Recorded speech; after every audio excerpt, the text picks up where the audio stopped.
예배를 이렇게 다채롭게 만들어 주셔서 감사합니다. 다음 순서로 임택규 담임 목사님의 말씀 선포 시간이 있도록 하겠습니다. 네.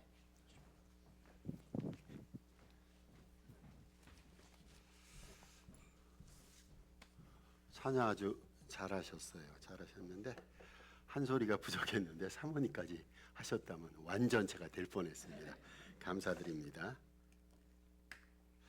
오늘 헌신 예배를 드리는데 오늘 설교 제목은 갱그레아 교회 베베 집사입니다. 여러분, 그 헌신의 사전적 의미가 있어요. 그러니까 성경이 말고 사전에서 헌신을 뭐라고 말하냐, 우리가 뭐 헌신한다, 열심히 일한다, 드린다, 거의 비슷한 의미가 되는데, 사전적 의미는 어떠한 존재나 어떠한 일을 위해서 이해관계, 이해 득실을 따지지 않고 몸과 마음을 바쳐서 있는 힘을 다함, 이게 헌신의 뜻입니다. 혹시 제가 이렇게 말씀드린 것이 뭐가 좀 부족하다 생각하면은 집에 가셔서 사전을 딱 이렇게 펼쳐보시면은 그 의미를 더 잘 알 수가 있습니다. 우리 기독교에서 우리 하나님 앞에 예배를 드려요. 그렇죠? 우리 하나님 앞에 예배를 드리는데 예배라는 단어 앞에 헌신이라는 단어가 들어갑니다. 그래서 헌신 예배를 우리 각 교회마다 드리곤 합니다. 저희 교회에서는 우리가 매일매일이 사실은 헌신이라 생각해서 예배 때마다 그러한 의미를 가지고 예배를 드리고 있지만, 그래도 한 번쯤에는 1년에 몇 차례 정도는 각 기관별로 혹은 남녀 이렇게 뭉쳐서 헌신 예배를 통해서 하나님 앞에 영광 돌리는 것이 의미가 있다 생각이 됩니다. 그 영어 표기에 의하면은 여러분 영어 잘 하시잖아요. 영어 표기에 의하면은 구약 성경에는 예배라는 단어가 별로 안 나와요. 대신 제사라는 단어가 나옵니다. 그렇죠?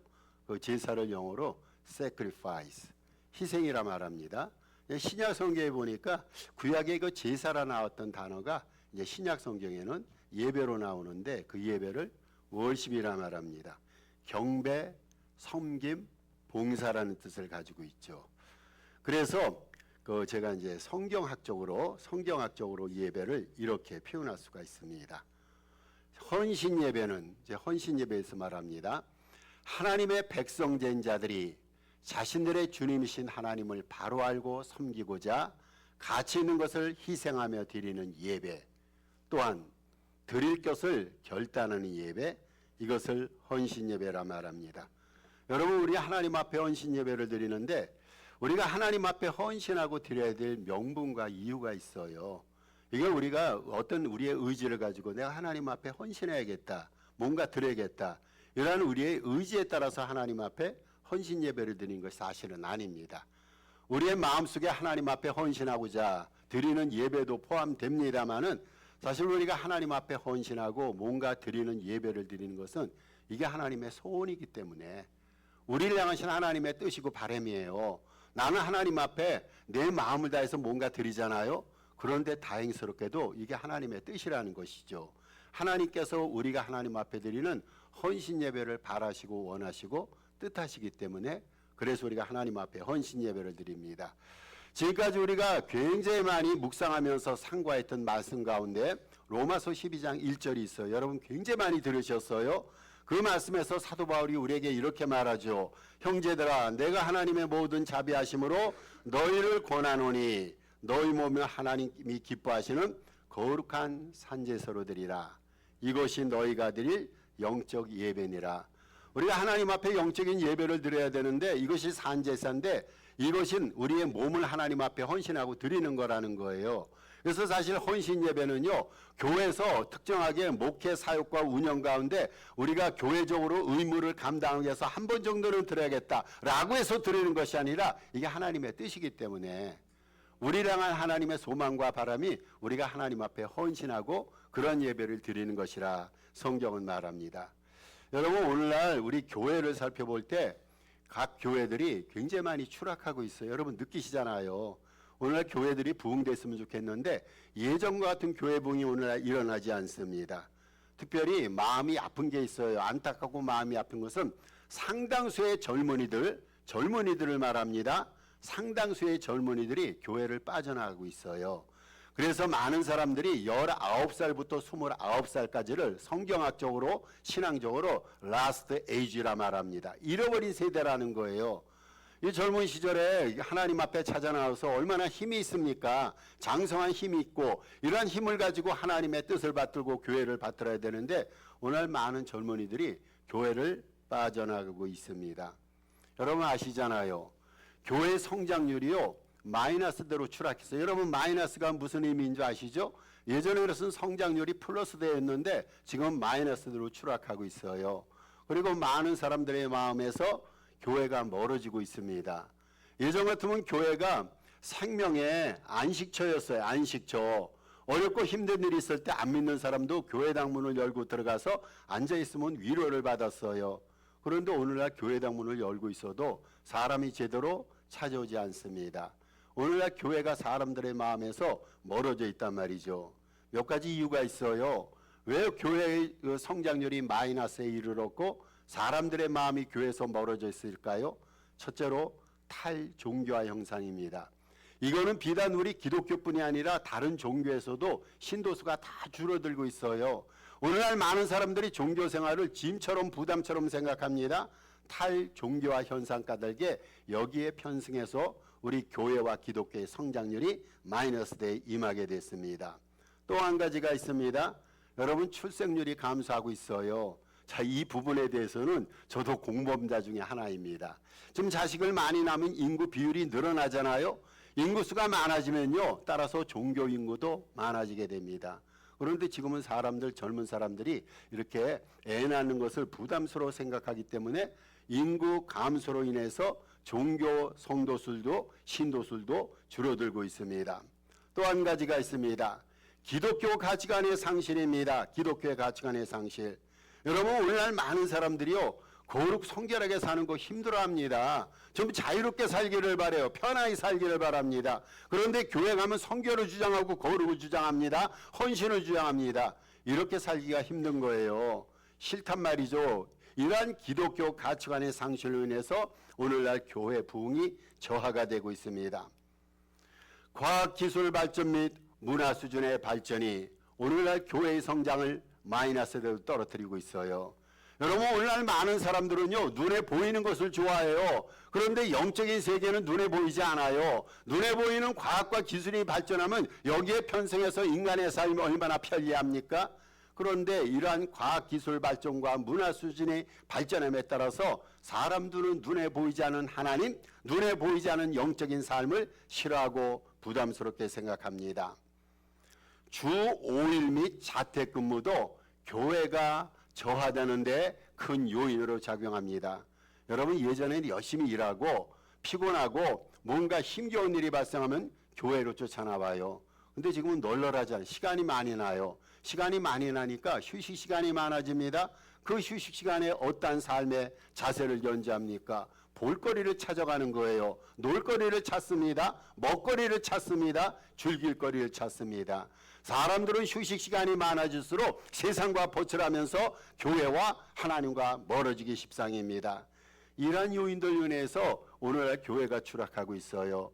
여러분 이거 현실적인 문제 아닙니까? 이거는 우리가 컨트롤할 수가 없어요. 과학이 발달되는데 그거를 우리가 어떻게 배제할 수 없잖아요. 인구 출생률이 감소되는데 이것도 우리 스스로가 어떻게 할 수 없는 것입니다. 그런데 교회 추락의 근본적인 원인, 더 깊은 원인이 한 가지가 있습니다. 저는 그것을 파헤치기를 바랍니다. 뭐냐면요, 헌신과 충성이 사라졌어요. 여러분 이것이 더 큰 문제예요. 우리가 하나님 앞에 헌신하고 충성할 수가 있어요. 여러분 그런데 이것이 예전만큼 원활치 못하다는 것입니다. 예전에 얼마나 우리가 주님을 뜨겁게 섬겼습니까? 얼마나 교회를 뜨겁게 섬기고 충성을 다했습니까? 이러한 열정이 오늘날 사라져가고 있어요. 여러분 뜨거움이 식어가고 있음에 문제라는 거예요. 한두 사람이 불을 지펴서 뜨겁게 신앙생활하면은 그 불이 주변에까지 전이가 돼서 많은 사람들이 뜨거운 주의 역사에 동참하게 됩니다. 그런데 오늘날 열정이 식어가고 있어요. 섬김의 열정이 식어가고 있어요. 예배의 열정이 식어가고 있습니다. 여러분 전도하기를 사람들이 부담스러워합니다. 섬기는 것 무척 싫어합니다. 이러한 열정이 오늘날 식어가고 있음에 큰 문제란 말이죠. 예전과 같이 주님과 그분 교회를 사랑하고 사모하는 열정이 점차적으로 식어가고 있고, 이것이 보이지 않고 있는 것이 오늘 기독교 저하의 근본 요인이라 생각됩니다. 우리가 하나님 앞에 헌신하는 데는요, 세 가지 삶의 원리가 필요합니다. 이 원리를 이 시간 반드시 기억하시길 바랍니다. 첫째로 자신이 누군가를 아는 거예요. 여러분, 자신이 누군가를 알면요, 우리 하나님 앞에 헌신할 수가 있어요. 정체성의 문제입니다. 정체성. 우리가 누구입니까? 하나님의 자녀입니다. 하나님의 백성입니다. 거룩한 하나님의 왕 같은 제사장들입니다. 우리가 하나님의 자녀로 부름을 받았는데 어떻게 하나님 앞에 헌신 안 하고 어떻게 하나님 앞에 충성 안 할 수가 있어요? 자신이 누군가를 알게 되면요, 우리는 하나님 앞에 헌신과 충성을 감당할 수가 있어요.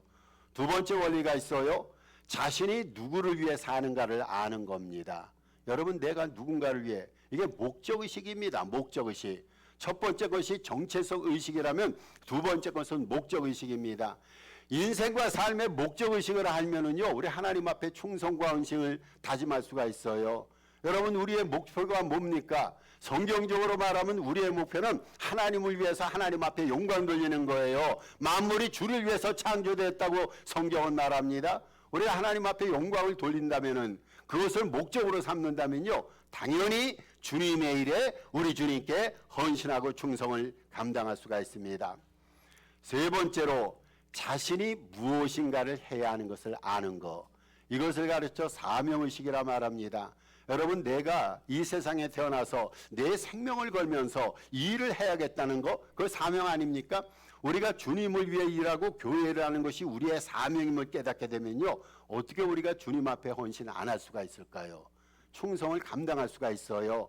그래서 우리가 하나님 앞에 헌신하기 위해서 세 가지 우리에게 의식 구조가 필요합니다. 정체성 의식입니다. 목적 의식입니다. 사명 의식입니다. 이러한 세 가지 의식을 내내 간직하고 기억하면서 하나님 앞에 죽도록 충성하고 죽도록 헌신하는 저와 여러분 되시기를 주님의 이름으로 부탁을 드립니다.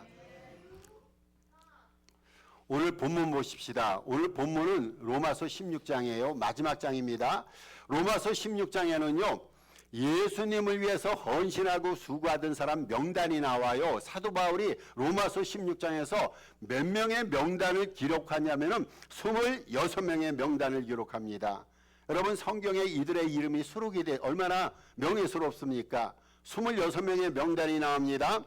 그 명단을 사도 바울이 일일이 열거를 하는 거예요. 여러분, 바울이 기록했어요. 바울이 하나님으로부터 성령의 계시를 받아서 성경을 저술하는데 로마서 16장에 26명의 주님을 위해서 헌신했던 일꾼들을 기록하는데 그 가운데 제일 먼저 등장하는 사람이 여성입니다. 여러분, 여성입니다. 여성. 우리 남성분들은 여성분들 우습게 생각하시면 안 됩니다. 여성입니다. 여성. 이 베베라는 여성이 나옵니다. 이 베베는요, 오직 성경 이 본문에서만 나와요. 이 베베가요, 오늘 등장하는데 이 본문에서만 등장합니다. 베베라는 여성의 이름의 뜻이 있어요. 밝음, 순수함이란 뜻입니다. 근데 이름이 밝음이고 순수한 의미를 갖고 있는데 실질적으로 오늘 본문에 나오는 베베, 이 여성의 정체성을 조금 살펴보니까 정말로 순수해요. 정말로 영적으로 밝은 사람이고 깨끗한 사람입니다. 이 베베에 대해서 알 수 있는 것은 오늘 본문에서만 알 수가 있어요. 여러분, 성경 다른 데서 베베 찾으면요, 베베가 안 나와요. 로마서 16장 1절과 2절에만 등장합니다. 이름의 뜻이 뭐라고요? 베베의 이름의 뜻은 밝음, 순수함입니다. 오늘 이 본문을 통해서 우리는 베베라는 여성의 정체성에 대해서 알게 됩니다. 베베라는 여성에 대해서 사도 바울이 소개를 했는데 세 가지 면에서 소개를 하고 있어요. 베베는 고린도 동쪽에 있는 겐그레아 교회의 일꾼이었다는 거. 이 사실을 오늘 본문은 알려줍니다. 그리고 두 번째, 이 베베라는 여성은 바울과 여러 사람들의 후견인 보호자가 되었다는 것. 그것을 본문이 알려줍니다. 그리고 세 번째로, 이 베베가 살고 있는 겐그레아가 있잖아요. 겐그레아에서 로마까지는 수천리가 떨어져 있어요. 수천리가. 그 당시에 교통편이 편했습니까? 아니면 불편했습니까? 여러분, 그 당시 교통편은요, 차가 없었어요. 비행기가 없었어요. 아무것도 없었어요. 걸어서 가야 됩니다. 배를 타고 가야 됩니다. 얼마나 교통편이 열악한 그 시대입니까? 교통수단이 전혀 발달되지 못한 시대입니다. 그런데 베베라는 여성은 사도 바울의 추천을 받고 여성의 몸으로 바다를 건넙니다. 물을 건넙니다. 대륙을 건너서 바울이 쓴 로마서를 로마 교회에 전달한 여성입니다. 남성들도 많았어요. 건강한 사람도 많았어요. 육체적으로 튼튼한 사람도 많았어요. 그런데 사도 바울은 이런 사람들 다 제껴놓고 한 여성 베베를 선택해서 하나님으로부터 계시를 받아서 썼던 로마서를 로마에 전달하는 임무를 맡겼단 말이죠. 여러분, 이 정보 외에는 우리가 베베에 대해서 아는 게 없어요. 아무리 머리를 쥐었다고 상상과 공상력을 동원한다 할지라도 베베는 이 16절 로마서 16장 1절 2절에 나오는 정보가 그녀에 대한 정보의 전부입니다. 여러분, 그런데 이 정보만을 가지고도 우리는 베베라는 여성에 대해서 파악할 수가 있어요. 아, 베베는 신실한 여성이구나. 베베는 순수한 여성이구나. 헌신적인 신앙이구나. 이 사실을 알 수가 있어요. 바라기는요, 베베를 교훈 삼아서 주님을 향한 열정을 다시 한번 마음속에 재점검하시기를 바랍니다. 여러분, 우리가 예수님을 처음 섬겼을 때 얼마나 우리 마음이 뜨거웠어요. 다 그런 시절 있었잖아요. 그때는요, 하나님 앞에서 생명도 드리고 모든 것 다 드리라는 그런 믿음과 결단의 순간이 우리 모두에게 있었단 말이죠. 근데 이것이 점차 식어가고 있어요. 우리는 매너리즘에 빠져가고 있어요. 형식 위선주의에 빠져가고 있습니다. 다시 한번 우리의 믿음을 회복하며 열정을 회복하며 뜨거움을 회복해서 하나님 앞에 다시 한번 헌신을 감당하고 고백하는 복된 시간이 되기를 바랍니다. 첫째로 베베는요, 교회 일꾼입니다. 우리가 베베를 통해서 지금 교훈을 받는데 베베는 교회 일꾼입니다. 이 일꾼이라는 말을 헬라어로 디아코노스라고 말합니다. 디아코노스라 말하는데 이를 다른 말로 집사라는 표현으로 언급할 수가 있어요. 일꾼, 헬라어로 디아코노스입니다. 이거를 또 다르게 번역하면요, 집사가 됩니다. 여러분, 근데 의문이 들지 않습니까? 오늘날 교회에는 기라성 같은 권사님들 많아요. 우리 권사님들은 여성으로서 최고의 직분자들 아닙니까? 집사 다음에 우리가 통상적으로 권사를 해올 때는 집사 다음에 신앙이 더 잘하고 신앙의 연륜과 경험이 붙을 때 권사라는 직임을 주게 됩니다. 그렇다면 당연히 이 베베는요, 권사가 돼야 돼요. 권사. 그렇죠? 권사가 돼야 되는데 우리는 집사라 부를 수밖에 없어요. 왜냐하면요, 권사라는 직분은 성경에 없어요. 성경에 없는데 그 이후에 이제 교회들이 세부적으로 직분을 만들어가면서 권사라는 직분을 만들었단 말이죠. 그래서 성경적으로 집사라는 직분은요, 그 당시 여성이 누릴 수 있는 가장 믿음이 좋은 자에게 부여되는 최선의 최고의 직분자입니다. 그래서 사도 바울은 베베 집사를 가르쳐서 뭐라고 소개합니까? 겐그레아 교회의 일꾼이라 소개합니다. 여러분, 뭐라고 소개한다고요? 교회 일꾼이라 했어요. 교회 일꾼. 교회 일꾼이라 말합니다. 베베는요, 세상사를 활발하게 펼친 세상의 일꾼이 아니라 주님의 몸인 교회 일꾼으로 교회가 필요로 하고 교회가 해주길 바라는 모든 일들을 온 마음과 정성을 다해서 이행했던 신실한 주님의 일꾼이었어요. 여러분, 베베는요, 세상적으로 어떻게 살았는지 몰라요. 성경을 기록하지 않습니다. 그런데 교회 내에서 베베에 대해서 말할 때 베베를 충성스러운 일꾼, 교회의 집사라고 소개하고 언급하고 있습니다. 당시 남성 위주였어요. 남성 위주. 교회가 온통 남성 위주입니다.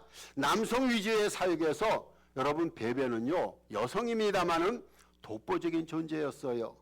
그 교회에서 기둥 같은 존재입니다. 우리가 보통 기둥이라면 아주 강력한 장로님을 말합니다. 강력한 안수집사를 말합니다. 젊고 힘있고 믿음있고 헌금도 많이 하고 많은 사람들한테 칭송을 받고 좋은 많은 호감을 누릴 수 있는 호감을 주는 그러한 사람들을 말합니다. 그런데 오늘 본문에 보니까 베베가요, 베베에 대해서 느낄 수 있는 것은 교회의 기둥이었다는 게 교회의 기둥. 여러분, 대단하지 않습니까? 여성의 몸이에요. 그런데 교회의 기둥 같은 존재였어요. 바울 시대 많은 사람들 앞에 이 베베가 많은 사람들한테 평가되어지고 소개될 때마다 이 베베는요, 독보적인 존재였어요. 독보적인 여러 사람 가운데 하나가 아니라 독보적인 존재입니다. 그 교회의 기둥이었다고 말합니다. 여러분 바울 시대에 어떤 사람이 베베에 대해서 얘기를 합니다. 바울 시대에 어떤 사람이 베베에 대해서 얘기할 때 뭐라고 베베를 생각하며 얘기하냐면 그분은 갱구레아 교회의 일꾼이야. 베베는 이런 말을 들었어요. 저희 여러분에게 이렇게 한번 도전지 가지고 싶어요. 여러분 주변 사람들이 저와 여러분을 평가할 때 저분은 산호세 동산교회의 일꾼이야. 이러한 칭송을 듣기를 바랍니다. 세상의 일꾼이 아니라 물론 세상적으로도 화려하게 사설일지도 모릅니다. 그런데 교회에서 인정하는 일꾼이었다는 거예요. 그래서 베베에 대한 정보가 많이 없다 할지라도 우리가 베베에 대해서 느끼고 베베를 머릿속에 상상할 때마다 그녀에 대해서 언급할 수 있는 기본적인 사안이 있다면 베베는 갱그레아 교회의 일꾼이었구나 라는 것입니다. 여러분 아시다시피 교회에는 여러 유형의 사람들이 있어요. 그저 죽기로서 기꺼이 헌신하는 일꾼이 있습니다. 말은 참 많이 하고 말은 잘하는데 교회 일에는 뒤로 빠지는 말쟁이도 있습니다. 이 말쟁이도 교회에서는 필요한 것 같아요. 분위기를 띄워주거든요. 어떤 사람은 영화를 구경하듯이 관람객이 있어요. 스포츠 무대에서 구경꾼 같은 존재가 있어요. 그런데 어떤 사람은요 사사건건 끌어내리고 반대하는 방해꾼, 회방꾼도 있습니다. 여러분 베베는 어떤 유행의 신앙이었습니까? 일꾼이었어요. 일꾼. 오늘 우리가 헌신 예배를 드려요. 왜 헌신 예배를 드립니까? 일하자는 의미에서 충성하고 헌신하고 열심으로 주님 앞에 영광 돌리는 일꾼이 되자. 이걸 우리가 다짐하면서 오늘 헌신 예배를 드린단 말이죠. 이 베베의 교회의 일꾼됨에 이러한 아름다운 베베의 여정을 한번 상상해 보시면서 산호세 동산교회 더 나아가서 주님의 일을 위해서 헌신하고 충성을 감당하는 저와 여러분 되시길 바랍니다. 여러분 둘째로 베베는요 여러 성도들의 보호자였다고 말합니다. 우리가 베베에 대해서 생각할 것은 그 당시 남성 중심의 기독교회에서 베베는 기둥과 같은 존재였다. 독보적인 존재였다. 그 독보적이고 기둥 같은 존재를 증명할 수 있는 베베의 삶의 역사가 있어요. 그것이 여러 성도들의 보호자 후견인 역할을 감당했다는 겁니다. 오늘 2절 후반절에 보니까 사도 바울이 이렇게 말합니다.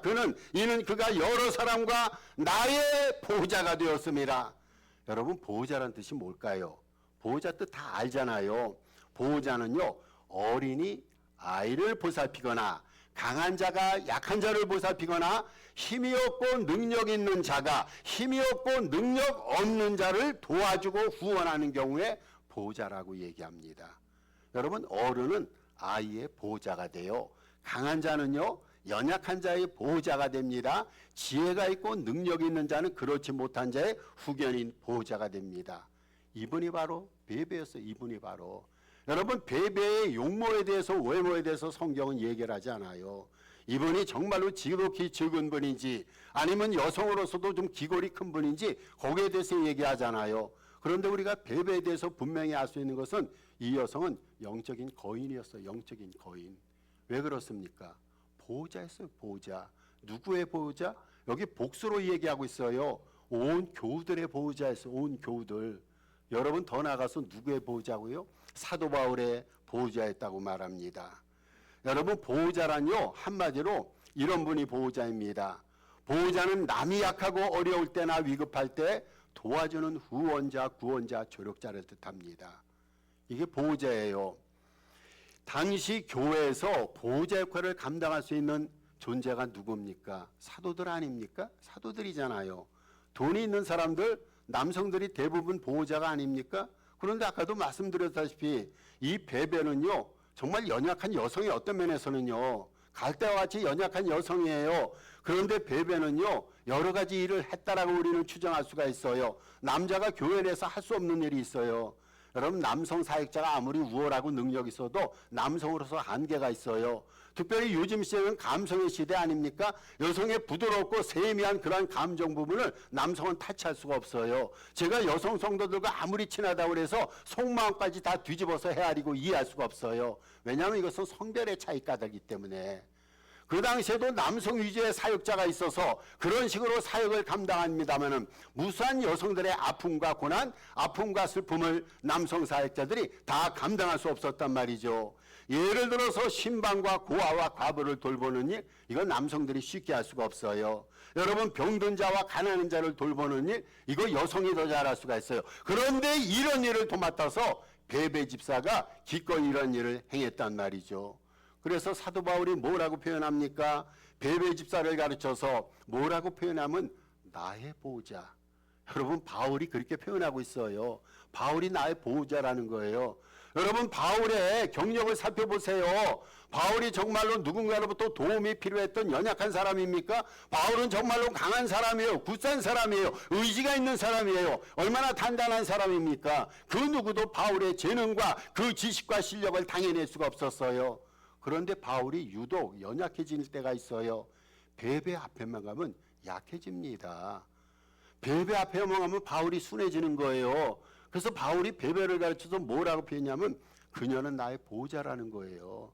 여러분, 베베를 볼 때마다 바울이 의지하고 싶은 마음이 생겨요. 그 강인한 바울이 기대고 싶은 마음이 베베를 볼 때마다 생겼단 말이죠. 여러분, 이게 보호자예요.